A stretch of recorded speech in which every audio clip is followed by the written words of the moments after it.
Hey, beautiful. Welcome to another episode of Changing the Face of Wellness podcast. I am your host, Rachel Harper.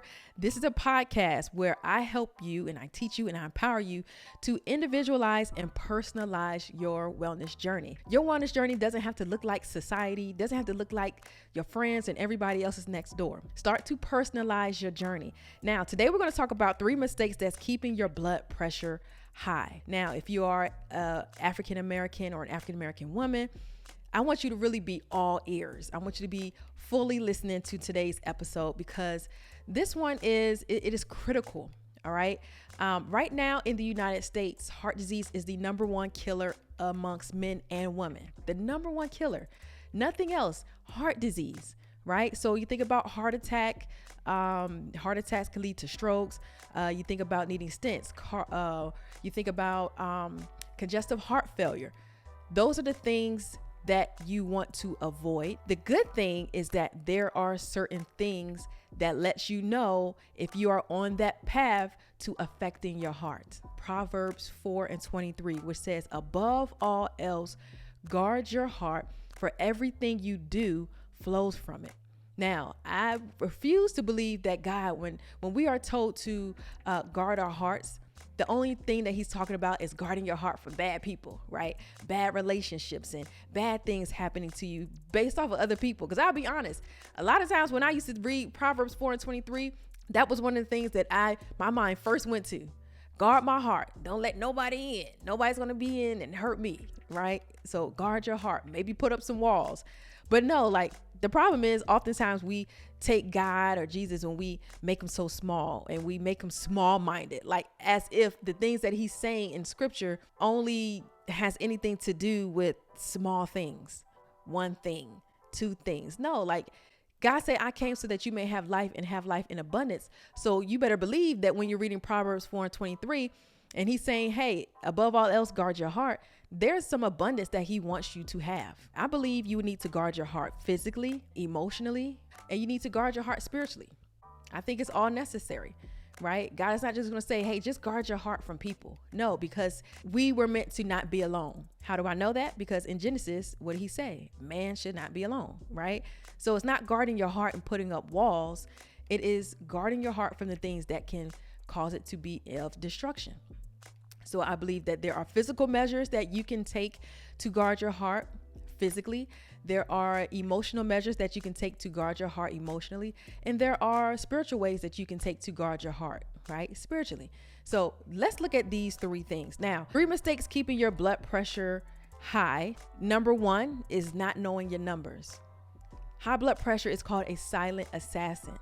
A lot of people don't even know that they have high blood pressure because they don't check. Right? You can go to your local grocery store and go to the pharmacy and they have that machine you sit down on. Like when I was a kid, we used to always play on it, put our arm in there and it gets super tight. Right? So you can go there and check your numbers today. If you listen to this, go and check your numbers today. Hopefully you have a high blood pressure cuff at home that you can use, a blood pressure monitor machine at home. You can actually get those from your local pharmacy. Go ahead and tap in. Get one of those, right?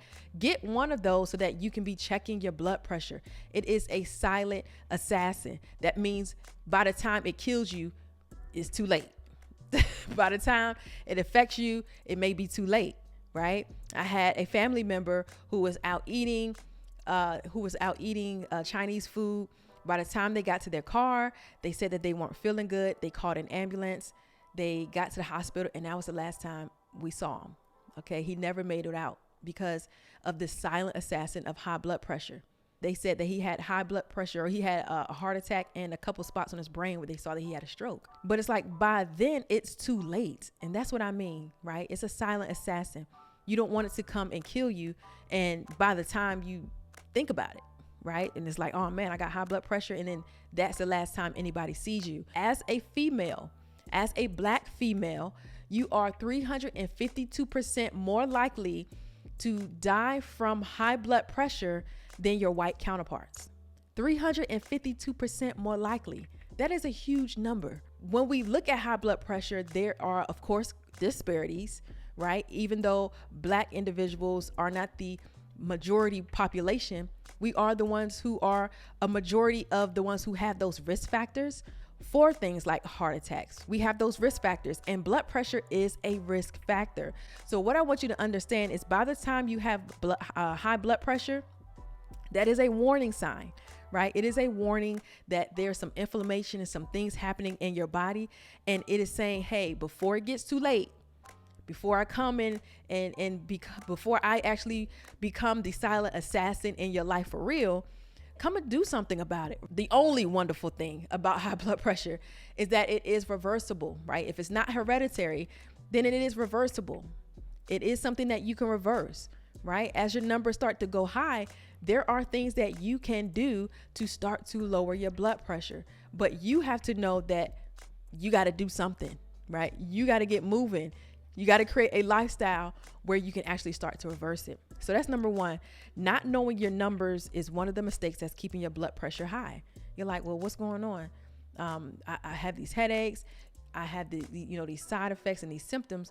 Well, you got to figure out if you have high blood pressure. Check your numbers. So if you do have a blood pressure cuff, there's a right way and a wrong way to use a blood pressure cuff. Yes. You got to know how to check your blood pressure the right way, right? Like crossing your legs while taking your blood pressure is incorrect. Doing it right after exercise and not giving your body time to settle down is incorrect. So there are some incorrect ways to check your blood pressure. Understand how to check your blood pressure. That is critical. There's a wrong and a right way to get it done.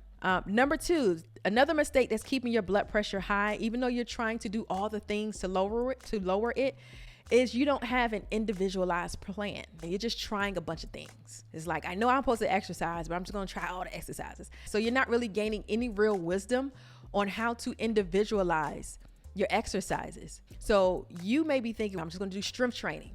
Well, I want you to understand that the best way to lower your blood pressure is with aerobic. That means doing things that's a little bit longer, knowing your target heart rate, right? Working out around your target heart rate. That's based off of, there's different calculations. Like you can do 220 minus your age, right? And then some people they'll multiply it by like 0.7. But that'll tell you your target heart rate so that when you exercise, you want, like if you have an Apple Watch or a Fitbit, it is good to use that to check your heart rate and your to see if are you exercising? Is your heart rate up enough? Because that's when you're going to get the best effects of your exercise. Like, don't exercise for no reason. Like, get something out of it. Get something out of it. Have some reason, some rhyme or reason, and some purpose behind what you are doing, right? When you go to the gym, it's already hard enough. So if it's already hard enough, make sure you get something for your sweat. Make sure you get something out of it, like lowering your blood pressure. Okay. So having that target heart rate, measuring it, checking it. If you have an Apple Watch, using it for a reason, right? Not just be talking all day long on it, but use it to check your target heart rate while you're exercising. All right. And so not having an individualized plan. What things should you be eating? Do you know if you have high blood pressure? One of the mistakes we often make is believing that, well, if I have high blood pressure, I only need to be worried about my salt. Yes, primarily, but start focusing on some other things as well, like your BMI, right? How much adipose tissue do you have around your midsection? Focusing on the things that you're eating, but focusing on the things that you're eating that's also adding more adipose tissue to your midsection. Like, are you eating a bunch of sugar? So now you have more of the fat. That's what adipose tissue is. You have now more fat around your midsection. Now your body is holding on to a lot more of the things that it shouldn't be holding on to. The last mistake keeping your blood pressure high is not creating a lifestyle out of your wellness. Oftentimes what we do is we make the mistake of saying it's January 1st. All right, let me put this on my vision board. I'm going to get my body right this year. You want to be consistent while you're doing it. And one of the ways to remain consistent is creating a lifestyle out of your wellness. It's not just a journey. You're not just getting to a destination. It is a lifestyle. And so when you hear people say that your health and your wellness is a lifestyle, that means creating opportunities and not just opposition when it comes to your health. Doing mall walks. I have to go to the mall anyway. So when I get to the mall, I'm just going to walk around, make sure I walk around the entire mall, upstairs and downstairs twice. Whatever you're going to do to individualize it, okay? It's like, since I got to be here anyway, let me make the best of it. Since I got to go to work anyway, let me take the stairs instead of the elevator. Since I got to go to Walmart anyway, let me make sure I'm choosing the right milk. Let me make sure, I go online and I see what is the milk that has the least amount of fat so that my cholesterol doesn't go high, because that's still a risk factor for heart disease. Those risk factors are having a high BMI, obesity, an inactive lifestyle, high cholesterol, high glucose. Those are the factors that put you at risk for heart disease. All right. And so by the time you have high blood pressure, your heart is telling you, listen, I am inflamed. I got some things going on and I need you to reverse it. Your body speaks. Your body talks to you. So this week, I want you to answer 4 questions. Number 1, what are my numbers? My glucose numbers, my cholesterol numbers, my blood pressure number, my BMI, my weight. Number 2, how should I rest? Because know your heart needs sleep as well. It needs rest as well. It needs some management from stress as well. Okay. Because that's also going to affect your blood pressure. So number 3, how should I eat? Nobody said that you got to go and clean out your whole entire pantry. Unnecessary. But what are some small things I can start to implement? Like, what bread should I choose this week? Right? What milk can I choose next week? What peanuts are best the week after that? Right? So taking those steps to just be consistent and creating a lifestyle out of it. And then the last one, how should I move? So it is recommended that your movement, you should be exercising at least 3 times out of the week at a minimum at a moderate pace. Now, anything outside of that, make it an option for yourself. Maybe it could be a walk through the park. It could be a mall walk. It could be dancing. It could be going to your local community center where they have hip hop jazz and learning how to do hip hop jazz and working up a sweat there, right? So make it fun for yourself. Individualize wellness. Change how wellness looks for you so that you can be consistent, so that you can make it doable, you can make it achievable, you can make it attainable. Because here's the thing, especially if you are a Black female, I want you to understand you are 352% more likely to die from high blood pressure in comparison to your white counterparts. Also knowing that heart disease is the number 1 killer. We call it the silent assassin. It is the number 1 killer amongst men and women in the United States. So principle of individuality. What's true for everybody else doesn't have to be true for you. Don't make it your reality. Don't become a part of the 352%. God came so that you may have life and have life in abundance. That's not just the paper in your pocketbook, your wallet, or your bank account. That also has to do with your health, your mind, your body, and your spirit. All of those things God wants you to have in abundance, right? He wants you to have a better quality of life. But you have to say, God, I'm ready to do the work. I'm ready to take you up on that, because God already tells us what he wants us to have. I came so that you can have life and have it in abundance. Okay, cool. Let me go and do the work so I can get it. That's how it works. So I can have faith. Oh, I have faith with my abundance. But guess what else you got to have? You got to have the work. So unfortunately, you got to do the work. Unfortunately, but fortunately, you got to do the work. All right. So to lower your blood pressure, do the work. Don't become a statistic. What's true for society does not have to be true for you.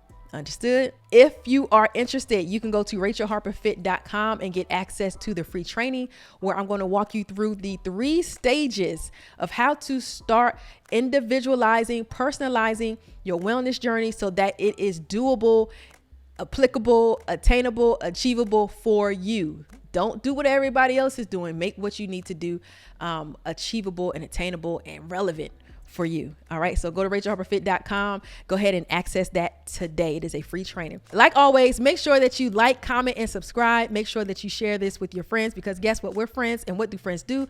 Friends share. So go ahead and start today, changing the face of your wellness. Heal beyond your past, grow in your present, and reset for your future. I see you in the next episode.